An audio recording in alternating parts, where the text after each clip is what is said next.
I'm no Jedi. Not by a long shot.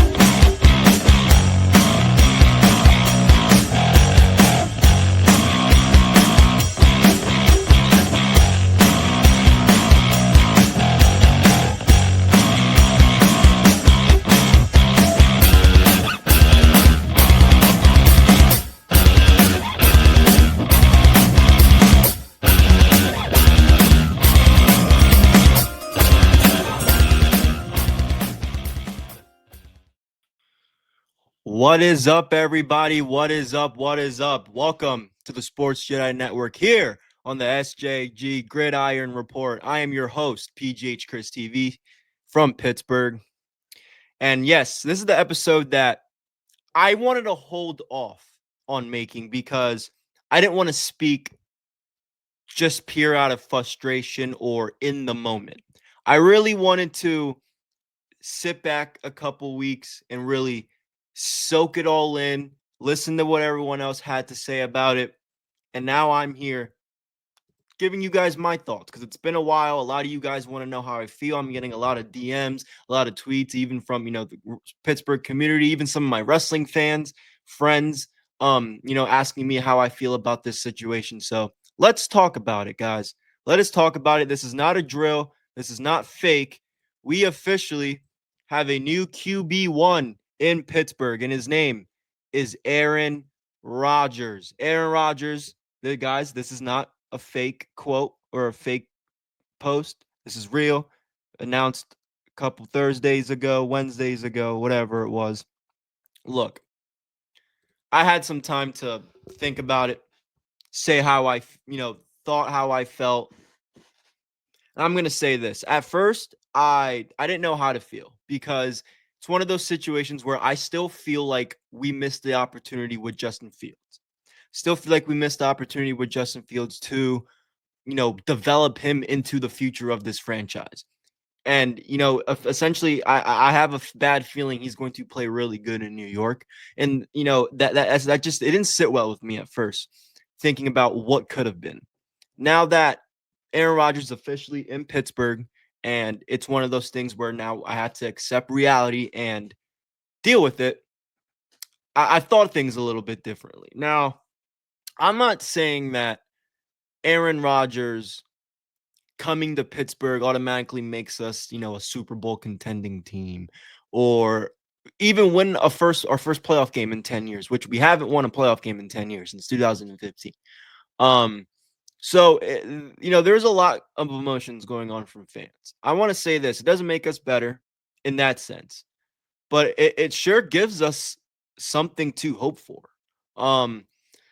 Look, Aaron Rodgers' days of being in the prime, being the glory days of Aaron Rodgers, we all know they're done.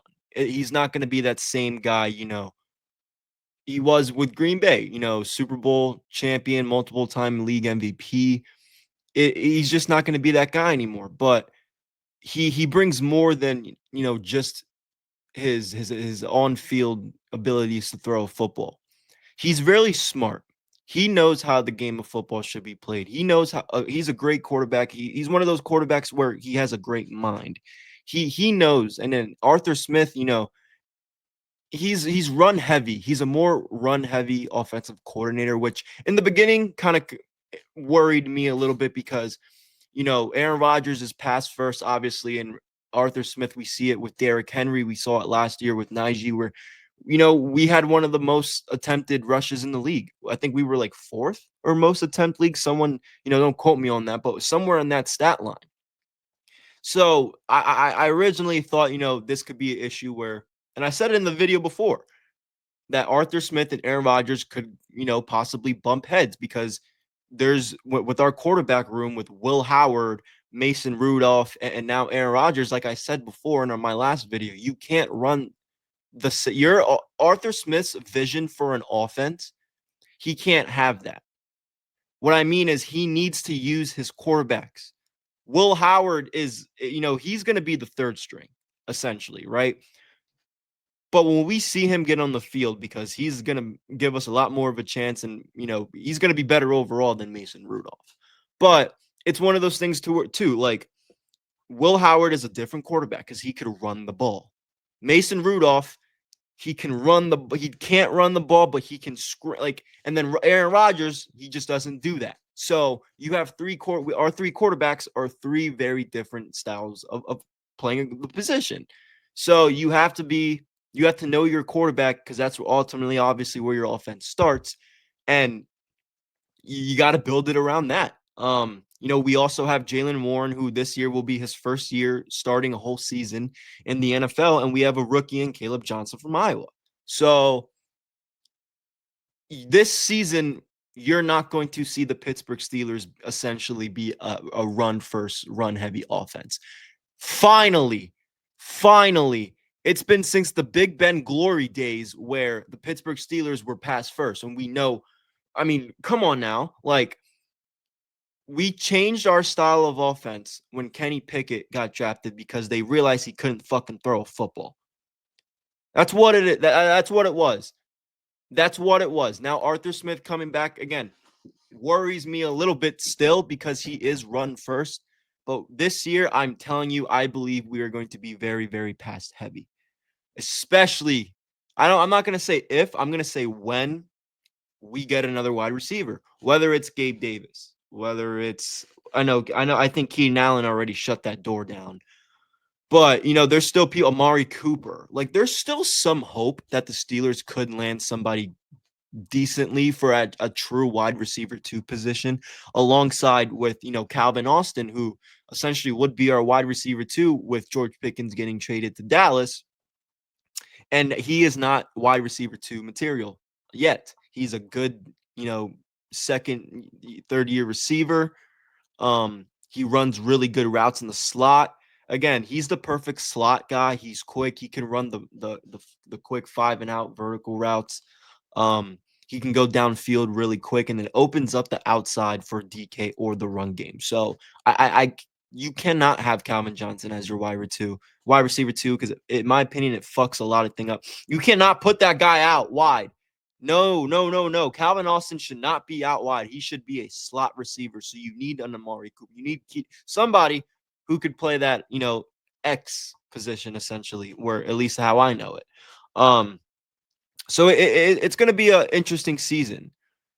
I think our quarterback room is a downgrade from last season, where we had Russell Wilson, Justin Fields, and Kyle Allen.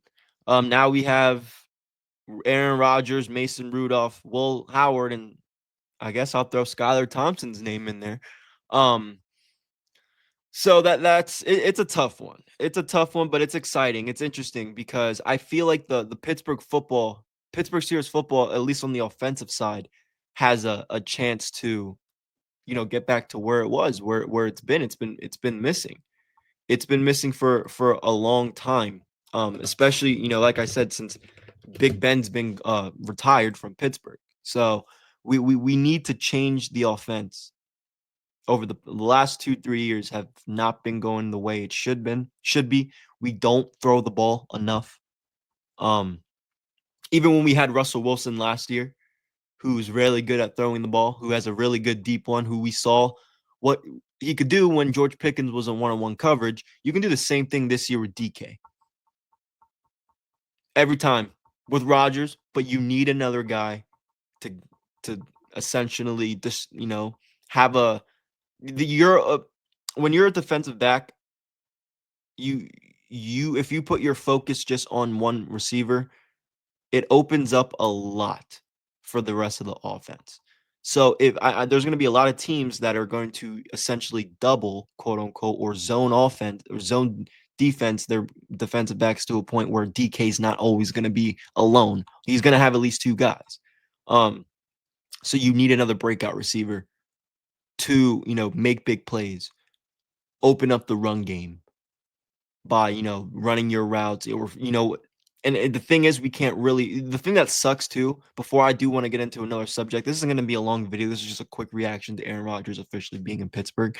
But you know how we saw last year where it was like we had the option, even though I think we didn't use it enough. And I think we could have gotten farther if we used this. If Arthur Smith would have used this more, where it's like last year we had Russell Wilson, who was the QB1, great deep. If you want to get a deep ball down the field, obviously he's your guy. And then we had Justin Fields, where if you wanted to mix things up a little bit and catch the defense by surprise, quick read option, hike, quick, let the running back feed in, pull it, and run. It worked so many times for Justin Fields. And, we're essentially not going to have that unless, again, I'm a Buckeye fan. I'm an Ohio State guy. I've seen Will Howard his entire senior season at Ohio State winning a national championship. He could be that guy.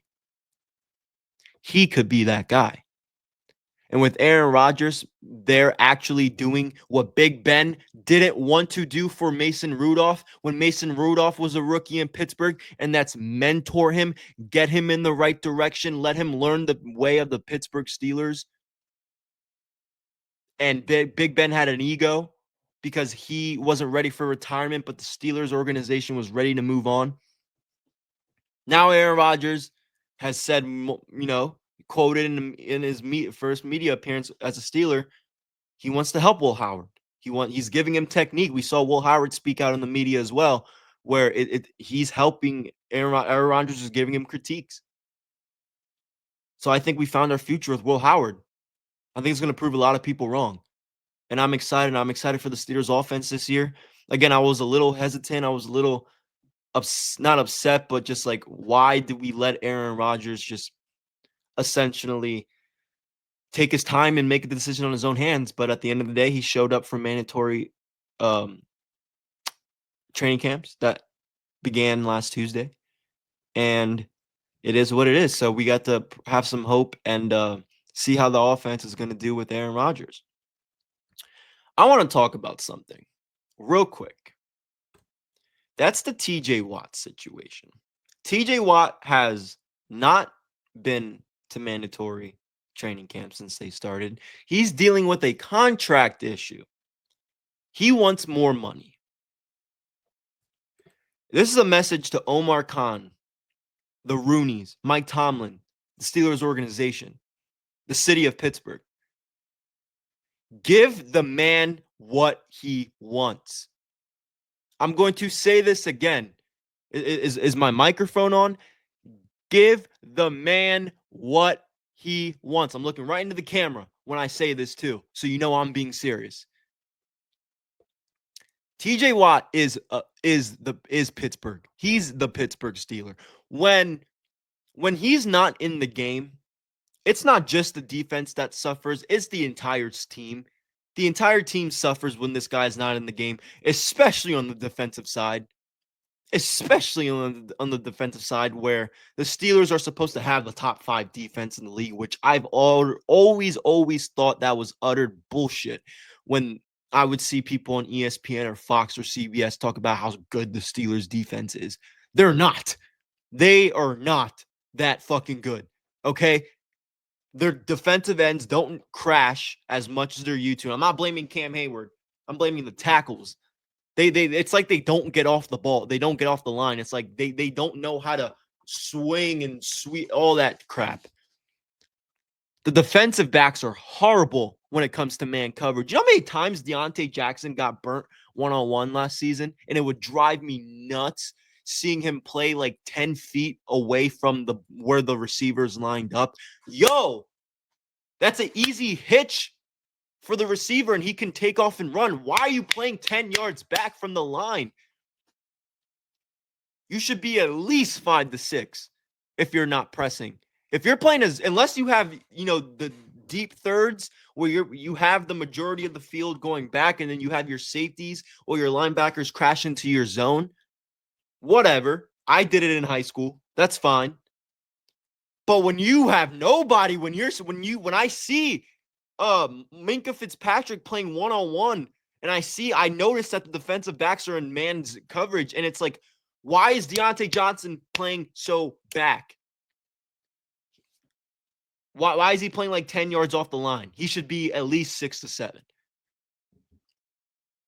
Because if you have a fast receiver like a Tyreek Hill, that's a hitch and go all day, or hitch, take off for however many yards he wants, or that's a quick, easy slant, or that's a quick, easy little hike and kick out, and Tyreek's gone for fucking tutty. You can't do that. You can't do that. And I say that to say, with TJ Watt not on the field, I feel like everybody's just more locked in. TJ Watt, it's especially him. Nobody's getting by him. He's making the play. Why would you not give him this guy his worth? Max Crosby and Myles Garrett just got a fucking bag, and you're going to tell me TJ Watt shouldn't get the same, if not more? Because I don't care what anyone says. Myles Garrett is not Defensive Player of the Year. It's TJ Watt. It's TJ Watt. So he is the best defensive player in the league. You better pay the man whatever the hell he wants and get his ass to training camp, because him not coming to training camp is essentially just a message that he wants to get paid. It's just a message. I don't think anything of it. I don't think he's leaving. But give TJ Watt his money. Give TJ Watt his money, and I think we'll have a pretty decent season. But overall, I just wanted to give my thoughts out there. It essentially started with this picture. As soon as this picture kind of went on the internet and it was going very, very viral, I knew right then and there that Aaron Rodgers was going to be a Pittsburgh Steeler. You don't train with somebody like that on your free time and bring him out and do all that if you don't plan on signing with the team. So I'm happy they did that. Early workouts in the summer. Now they're going to be a little more, hopefully, on page as the season comes. And week 1, right off the bat, we have a revenge matchup. Aaron Rodgers will be we're going against his former team, the New York Jets, against Justin Fields, who is also going against his former team, the Pittsburgh Steelers, week 1. I believe that's the Sunday. Is it a Sunday night football game? Is that the first Sunday night football game of the season? Let me research that real quick so I don't I don't give you guys false information. But I'm pretty sure that is going to be the first Sunday night. Okay, so no.